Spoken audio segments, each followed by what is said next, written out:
Aujourd'hui, nous nous retrouvons pour une vidéo un petit peu spéciale. J'ai décidé de me confier un peu à vous, de partager un peu mon parcours d'acceptation de soi. Parce que oui, c'est un parcours, c'est un combat que je mène tous les jours. Donc aujourd'hui, j'aimerais vous parler un peu de mon parcours, comment j'en suis arrivée là aujourd'hui. Parce que j'étais pas comme ça avant. Donc voilà, ce qu'il faut savoir, c'est que moi, j'ai toujours été en surpoids. Donc depuis tout petit, j'ai toujours été obèse en fait. J'ai toujours été une petite fille potelée. Je me souviens quand j'étais en primaire, je me faisais harceler par des enfants de l'école. Et je me faisais aussi humilier. Parce que, encore c'était juste des critiques, ça va. Mais genre je me faisais humilier, je me rappelle qu'on me jetait de la terre sur moi. J'arrivais devant ma mère, j'étais couverte de terre, sachant que j'étais allergique, j'ai déjà allergie de ça. Et ben, ma mère, vous connaissez, le sang est chaud. Mais c'était... Pour moi, avant, je me disais que c'était moi le problème. Parce que les autres, c'était des enfants normaux. C'était moi le problème, vu qu'ils ne m'aimaient pas. Donc, c'était moi le problème. T'es petite, pour toi, tu te dis que ben... Pourquoi ils t'aiment pas en fait? Je suis entrée au collège. Je me rappelle que ben, c'était pareil aussi. Je me faisais harceler par plus grands et par plus petits que moi. Je me faisais harceler par les troisièmes. Je me faisais harceler par les sixièmes. C'était... Pendant le collège, j'avais un style vestimentaire un peu mémérisant, je dirais. Avec du recul. Genre, je mettais des leggings. Je mettais des t-shirts. Et je mettais, vous voyez les genres de gilets là, les petits gilets de mamie qu'on fait comme ça, en mode Suzanne Mayer là. Et je mettais ça. Je mettais tout le temps ça. Je vais essayer de mettre une photo si je trouve. J'étais habillée comme ça. Ceux qui étaient au collège avec moi peuvent le confirmer. J'avais pas de style. En fait, je voulais juste me cacher en fait. Je voulais juste cacher mes formes, tout simplement. Le noir, c'était ma couleur préférée. Au collège, ça a été pareil. Hein. C'était des critiques tout le temps, des regards, des moqueries. Mais on va dire que... C'était devenu une habitude en fait. Quand je me faisais pas critiquer, je trouvais ça bizarre. Je suis entrée au lycée. On va dire que ça a changé un petit peu, mais pas beaucoup. Il y avait beaucoup de regards, beaucoup de moqueries, mais il n'y avait pas d'humiliation comme je faisais, comme je vivais en primaire et au collège. Mais c'était beaucoup de moqueries, beaucoup de regards, les gens te rigolaient de la face. J'ai eu la chance qu'au lycée, j'ai eu des copines. En primaire, j'en avais pas. Enfin, en tout cas, en ce que je me souvienne, je parlais aux filles, mais c'était pas forcément mes grandes copines. Au collège aussi, j'ai eu quelques copines, qui étaient pas mal. Mais au lycée, j'ai vraiment eu des copines qui étaient... Franchement, c'est des bêtes de copines. Jusqu'à aujourd'hui, je suis encore en contact avec eux. Incroyable. Côté style vestimentaire, au lycée, j'ai rien changé. J'ai rien changé, sauf que je mettais pas de couleur, mais je mettais un petit peu plus genre du style du noir, du marron foncé, du bleu foncé, c'était tout le temps ça, du blanc de temps en temps. Mais je mettais toujours des leggings, des pantalons aussi. Je mettais que pantalons, leggings. Je mettais pas de jupe, je mettais pas de short, je mettais pas de robe, je mettais juste pantalons et leggings. En fait, je voulais pas qu'on voit mes cuisses et mes bras. Un jour, je me souviens que j'étais en train de m'habiller le matin pour aller au lycée et j'avais pas de gilet à la couleur que je voulais mettre. Je voulais mettre un débardeur moutarde. Et sauf que j'avais pas de gilet. Donc j'étais obligée de sortir avec ce débardeur, chose que je ne faisais pas avant. Je ne sortais pas en débardeur. C'était la première fois que j'étais sortie en débardeur. Et je vous jure, j'étais comme ça. J'étais comme ça, je me suis dit, ça y est, c'est ma journée, on va me critiquer dans tous les sens, il y aura des regards sur moi, c'est bon, ça va me saouler. Il y en a eu des regards, il y en a eu plein même, mais c'est... Je sais pas comment vous expliquer ça, genre c'était... Pour moi, c'était ok. Je dis, ah d'accord. Il n'y a pas eu plus de trucs que ça. On me regardait, ben... Pas mal, j'avais des gros bras. Je dis, ok, d'accord. Et c'est à partir de là vraiment que je me suis dit, ben, si ça dérange pas les autres, alors ben... je mettais des débardeurs plus souvent. Donc c'est à partir de là vraiment que j'ai commencé à changer un peu mon style vestimentaire.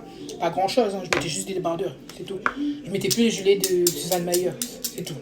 Ensuite j'ai quitté le lycée, j'ai été déscolarisée, j'ai passé mon diplôme, j'ai obtenu mon diplôme. Donc il fallait que je parte.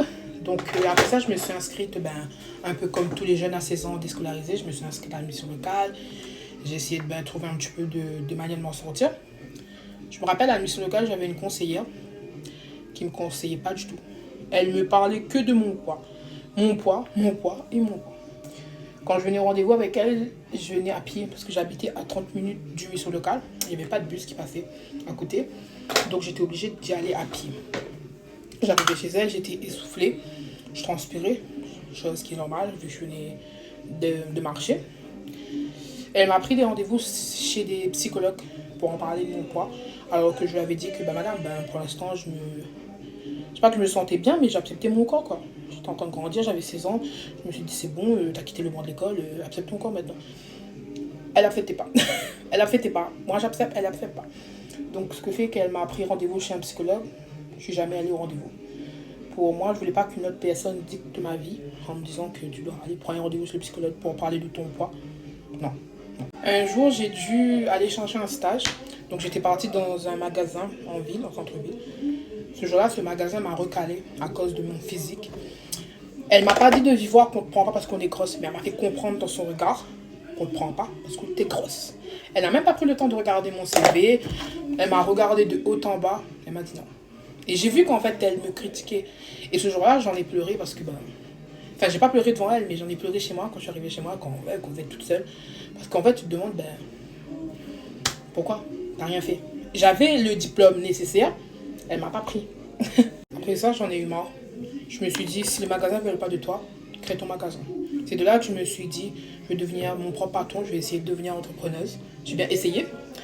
J'en ai fait part à ma conseillère, c'était la seule chose qu'elle a fait de bien pour moi. Elle m'a orientée vers un genre de service qui m'a fait passer un diplôme d'entrepreneuriat.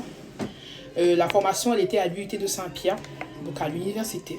Je me suis dit, l'université, ça y est, ça recommence. L'université, pour moi, c'était l'école, c'était le banc scolaire. Je vais me faire critiquer encore une fois. À mon plus grand regret, ça s'est passé super bien, je vous jure. Je pense que c'est vraiment cette période que j'ai eu ce déclic de m'accepter. Quand je suis arrivée à l'université, je me suis rendu compte que les gens, ils s'en foutaient clairement que tu étais grosse, que tu étais mince. Je me souviens un jour, j'avais acheté une salopette jupe. Ouais, la salopette jupe jean, là. C'était à la mode pendant cette période-là. Et je me suis dit, tiens, je vais essayer de la mettre. Je l'ai achetée, mais je savais que j'allais pas la mettre. Pendant cette période-là, je mettais pas de jupe, je mettais pas de robe. Je me suis dit, tiens, je vais essayer de la mettre.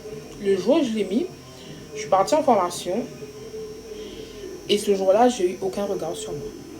J'ai eu aucun regard. J'ai eu aucune critique. Et c'est vraiment à ce moment-là, je me suis dit, ça y est, ma belle, c'est bon. C'est bon. Tu peux t'assumer. Sois toi-même.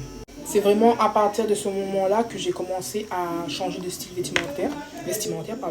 J'ai commencé à acheter des robes, je commençais à acheter des jupes. Je commençais à mettre mes bras et mes cuisses dehors, chose que je ne faisais pas avant. Je commençais aussi à accessoiriser mes looks. Genre, je commençais à acheter des bijoux, des sacs, des trucs comme ça. Et franchement, ça me faisait du bien. Ça me faisait du bien. J'étais en train de changer. J'étais en train de m'accepter tout simplement. Quand j'ai quitté le rang scolaire et que je suis entrée dans la vie professionnelle, entre guillemets, je me suis dit, ma belle, tu es en train de faire ta place dans le monde. Tu as ta place dans le monde maintenant. Faut dire, jusqu'à maintenant, je continue à me battre parce que c'est un combat d'une vie en fait. C'est pas juste pendant la période scolaire, tu te bats pour pas être harcelé, non. C'est juste qu'aujourd'hui, même quand je marche dans la rue, j'ai toujours des regards sur moi, quand je mets des robes, quand je mets des jupes. Ça arrive. Je sais que vous êtes nombreuses et nombreux à être comme moi et je vous comprends, je compatis. Mais dites-vous que la vie est trop courte. La vie est trop courte pour laisser des gens commander et dicter notre vie, comment on doit s'habiller, comment on doit se comporter. Dites-vous que demain, tout peut basculer. Donc faites ce que vous avez envie de faire. Si vous ne le faites pas, personne ne le fera pour vous. Aimez-vous. Dites-vous aussi c'est un combat d'une vie. Parce que oui, c'est un combat. Moi, je mène ce combat depuis que je suis née. J'ai 22 ans aujourd'hui et je mène toujours ce combat et je le mènerai toujours. Donc je vous fais des gros bisous et je vous dis à bientôt.